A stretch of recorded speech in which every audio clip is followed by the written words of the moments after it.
नमस्कार, आप देख रहे हैं BMF न्यूज नेटवर्क, जहां हर खबर पहुंचती है आप तक सबसे पहले और सबसे सटीक। आइए बढ़ते हैं कुछ खास खबरों की ओर। मैं हूं आपके साथ साक्षी।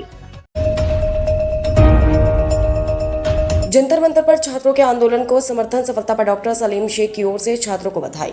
नई दिल्ली स्थित जंतर मंतर पर छात्रों के विभिन्न मांगों को लेकर हुए आंदोलन को भारतीय मीडिया फाउंडेशन, दिल्ली की महाराष्ट्र प्रदेश शैक्षणिक फोरम समिति के प्रदेश अध्यक्ष डॉक्टर सलीम शेख ने अपना समर्थन घोषित किया था।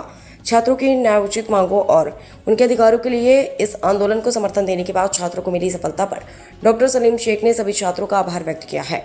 साथ ही छात्रों द्वारा एकजुटता के साथ और शांतिपूर्ण तरीके से किए गए संघर्ष की सराहना करते हुए डॉक्टर सलीम शेख ने उनके आगामी शैक्षणिक और सामाजिक भविष्य के लिए हार्दिक शुभकामनाएं भी दी हैं।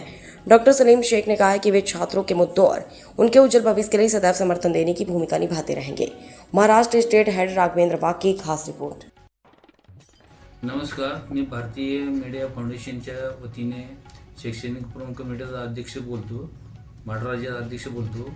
आज 36 दिवस जे आंदोलन चालू होते, आज या पेपर फुटी प्रकरणी जे आंदोलनास 36 दिवसात जे प्रकरण घडले महाराष्ट्रामध्ये, बिहारमध्ये, सगळीकडे जे भारत देशामध्ये सगळं जे युवा पिढीने आंदोलन पेटवलं, जे आंदोलन जे केलं त्याला सर्वांनी पाठिंबा दिलेला आहे।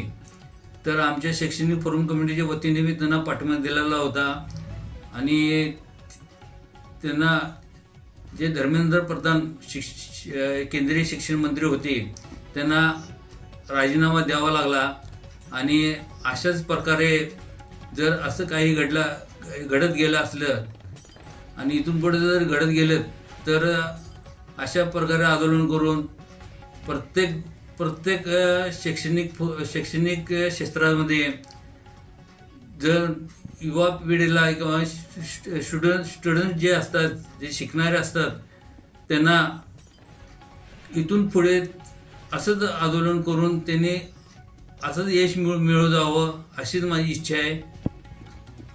आणि त्यानंतर मी आमच्या भारतीय मीडियाच्या सर्व पदाधिकारी आणि सर्व सदस्य आहे, जे तालुका अध्यक्ष आहेत, जे सगळे आहेत, त्यांना बी मी या सगळ्यांनी मिळून यामध्ये सहकार्य केलं आणि यांनी बी याच्यात सहभाग घेतला, त्यांचं बी अभिनंदन करतो, युवा पिढीचं अभिनंदन करतो। धन्यवाद। जय हिंद, जय महाराष्ट्र।